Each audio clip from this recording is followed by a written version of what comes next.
Hello, ladies and gentlemen. It is I, the Copper Owl, bringing you a neat video in that I'm making a manga review of RATMAN. I got several manga. I wouldn't say I'm a weeb, but I used to be one.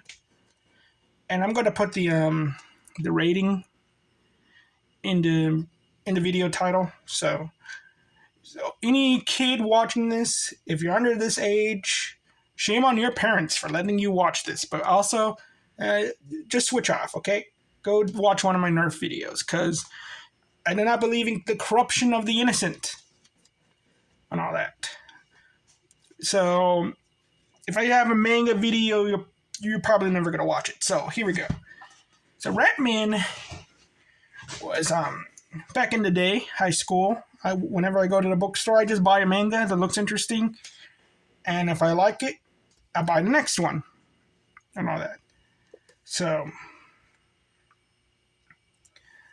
and they're very nice with the rating.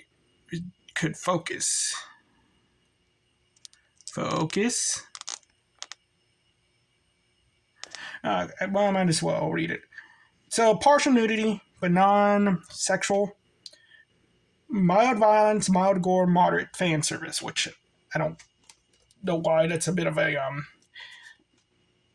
misnomer, I guess, because or whatever, but $10.99 US. Okay.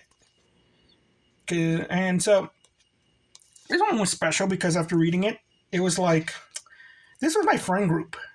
This is me, pretty much, how I saw it. And and this book came out around the time the Omni Heroes came out for Elemental Heroes. So everybody was playing that stupid Elemental Hero, the Shining deck. I hated that thing. But I was playing Escaradero and all that, so. And with that, it was like, yeah, it was like everything was going around. This is pretty much my ex-girlfriend right there. There's our friend, mutual friend. There's our other friend.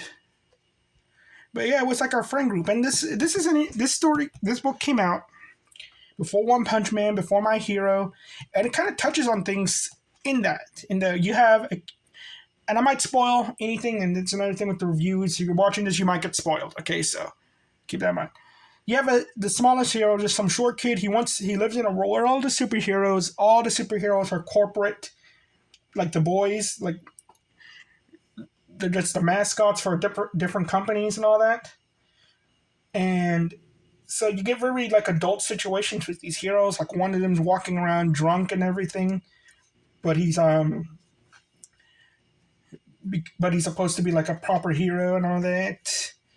So you get things like that. You get things where like it's just some guy who owns a pizza shop and he's just the hero for it. And so you got this kid who wants to be a hero, but he's too short. He's wimpy. He can't be a hero. His bully gets accepted with a grant to become a hero, and the bully just beats him up. And this is a lot to this kid in that when this happens, he already has powers. He could just turn into his superhero form and just ripped him in half. But no, he is a true hero and all that. And the situation is that he is accidentally made into the villain in that he signs a contract to become a villain. Yeah, he just gets tricked into becoming a villain. They give him superpowers. And if you ever played Yu-Gi-Oh! And you know about the Vendred archetype, he's essentially a Vendred savior. Let me find a good picture. He's very like Super Sentai looking. So, just gonna get into the artwork a little bit too.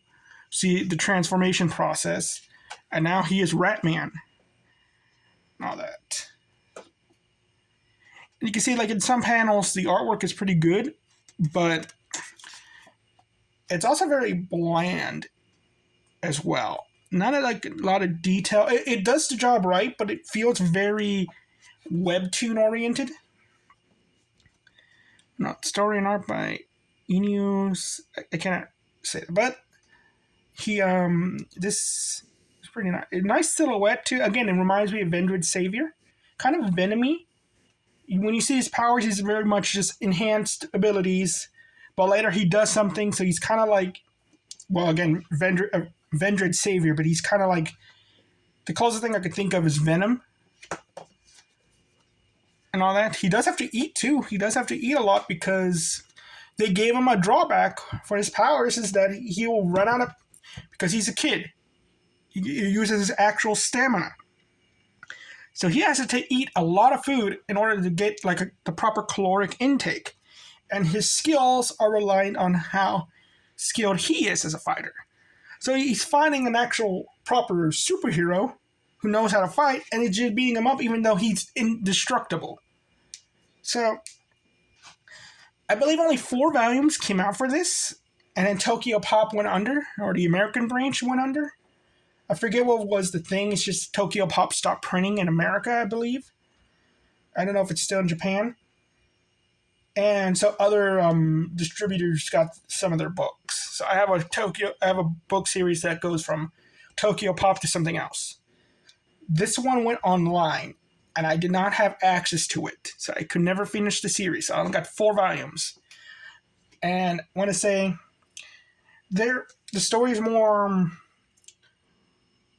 I don't want to say basic, because it does touch on these things, because I never finished it. I might one day make a graph like I do with my Nerf guns for this.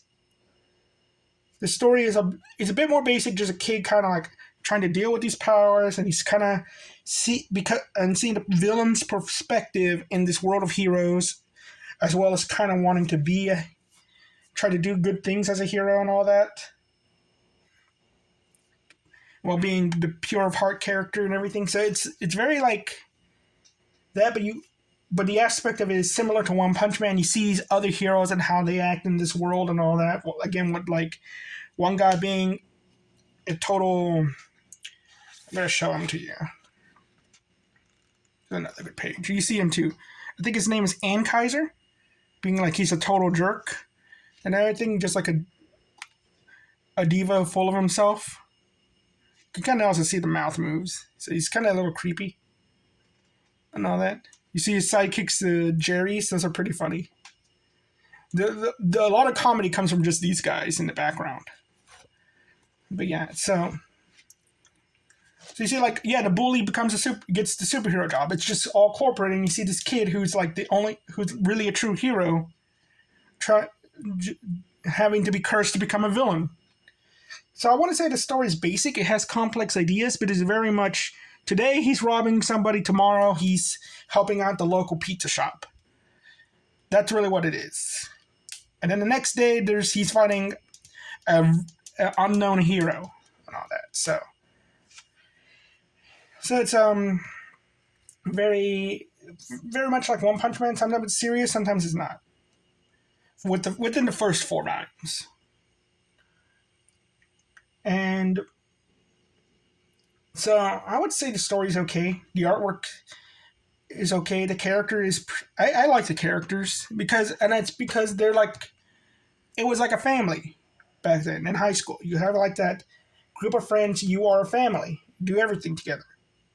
And I could say, all of you could go F yourselves. Drama queen, you broke up with me. These guys were dicks. This guy ended up being a pedophile. It wasn't even my friend. It was the friend of this chick. And all that. And then we had a freaking Karen in the group. I always hated her, but it was a friend with my ex-girlfriends. There we go. I'm like, yeah. So a lot of my fond memories are... I still have the fond memories. I'm just like...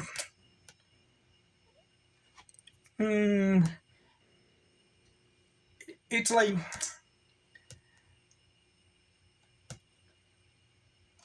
It's like I feel like this is the prototype to what we see today with the superhero anime and manga. It came out too early, but it's not interesting enough with all of these other things to be its own, to stand out. And I have like good nostalgia for this thing, but at the same time I admit like, yeah, I think I would rather like if the artwork was like One Punch Man, I'll find it more enjoyable and all that. Imagine like this guy doing like a JoJo pose and all that. I'm being full detailed like a JoJo character. And you see all of that, like nice little things and everything, but it's like, again, you look at it in One Punch Man, that would have been like a full blown detailed thing and all that. So,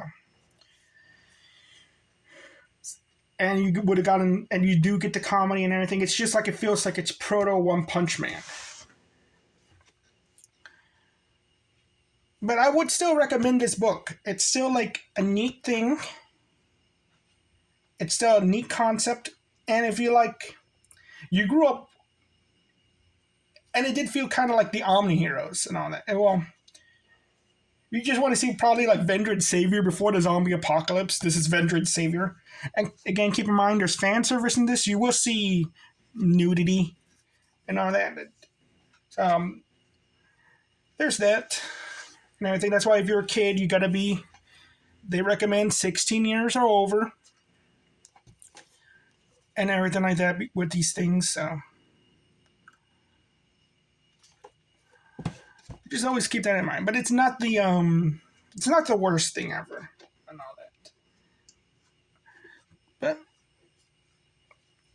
But it's like neat idea, too early. Needed a little bit of would need a little bit of refinement today. But it's pretty much the origin story. It's pretty much the origin story of Vendred's Savior from Yu-Gi-Oh, but without the whole zombie corruption and all that stuff. Actually, I think if he ended up with this girl, I think she actually kind of looks like, she might look like the wife of Vendred's Savior. I don't remember. Maybe the wife was a redhead. But yeah, I honestly, just by how he looks, I could see him. This ended up being Vendred's Savior. That's also why I love this thing and made me want to run Vendred's, which mostly was because it's just he pretty much is Vendred's Savior. Once you see like his other power he gets later on, you're like, oh wow, yeah, he definitely is like him. Well, thank you all very much. You have a nice day. Bye bye.